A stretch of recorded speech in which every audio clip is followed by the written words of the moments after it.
we're going to go over Swiss meringue buttercream. Swiss meringue buttercream can be a little intimidating, but once you get the hang of it, it's a really easy and delicious frosting to use on cakes, cupcakes, as a filling in French macarons. It's great. So first, let's go over everything we need to make the frosting, and below the video you can find the recipe. As far as equipment, you're going to need a bowl for a stand mixer. I like to use a stainless steel bowl because before you get started, the first thing you want to do is use really hot soapy water and clean your bowl as well as your whisk attachment. Grease is the enemy of a meringue, so any grease that may be left over in your bowl from something you made before, or even the grease from your mixer, will cause your meringue to fall. So it's really important that the bowl and the whip are nice and clean. You're also going to need a pot that will fit the bowl of your mixer with about an inch of water. And you can get the water on your stove and get that to a simmer. We're going to need butter and shortening. You can skip the shortening and just replace it with butter if you want. The fats are completely interchangeable, so if you don't want to use butter, you can use the entire weight in shortening. A small bowl for separating your eggs, and then I just like to have an extra bowl for the eggshells. You're going to need a scale, and of course your eggs.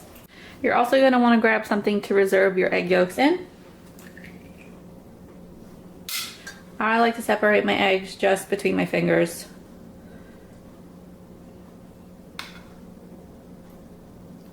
Just like that. Keeps the yolk intact, so you don't have to worry about it breaking into your egg whites, and you can easily transfer it. And now we're going to put that into the main mixer. Okay, now that our eggs are separated and we have the correct amount of egg whites into our mixing bowl, we're going to add the granular sugar by zeroing out or tearing our scale again and pouring in the sugar. Whisk attachment, we are just going to whisk the sugar into the egg whites. You could use a standard handheld whisk if you want, but this method, there's no extra dishes. And you're going to whisk that until it's completely combined into the egg whites.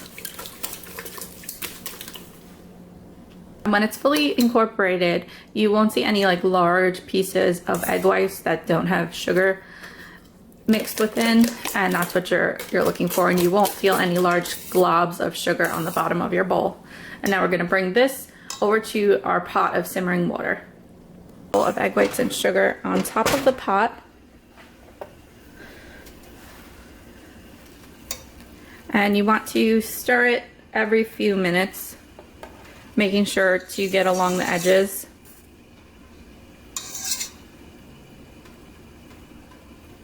Okay, so the egg whites and sugar have been warming up for about 12 minutes. And what I'm going to do is just stick a finger into the bottom of the bowl and rub my fingers together. And if I can no longer feel any sugar in between my fingers or on the bottom of the bowl, then I know that the process is complete and we can move on to the next step. Alright, now that our bowl is on the mixer with the whip attachment, we're going to put it on a medium-high until the mixture is completely white, and then we can bump it up to a high speed.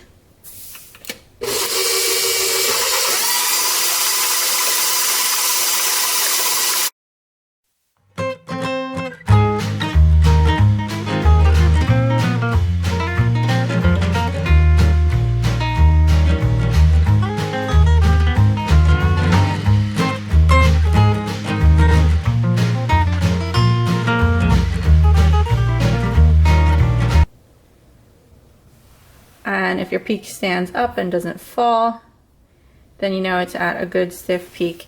And the stiffer your meringue at this step, the thicker and more stable your frosting is going to be.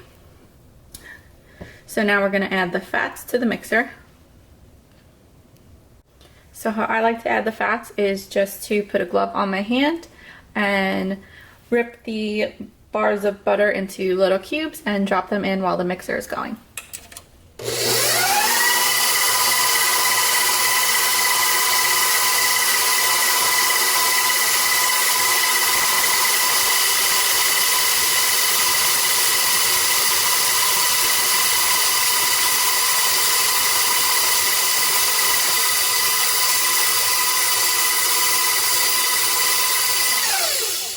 Okay, now this is the part where everyone starts to panic because your beautiful white and fluffy meringue has gotten chunky, lumpy, a little bit yellow, and it has deflated quite a bit. But don't worry, this is perfectly normal. You want to just use your rubber spatula, scrape down the edges here to make sure that all the meringue is getting incorporated with the fats. And then you want to blast your mixer back on high and let it go and do its thing until it comes back and turns into a beautiful silky buttercream.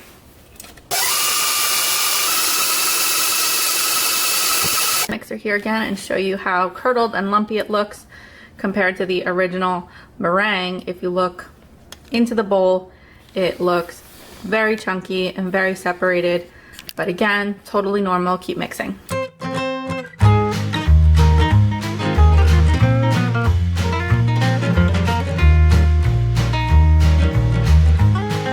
now that we're almost there, I'm going to go around the sides of the bowl again. And at this point, if you want to add any flavoring, this is when you can do that. So vanilla extract, almond extract, lemon extract.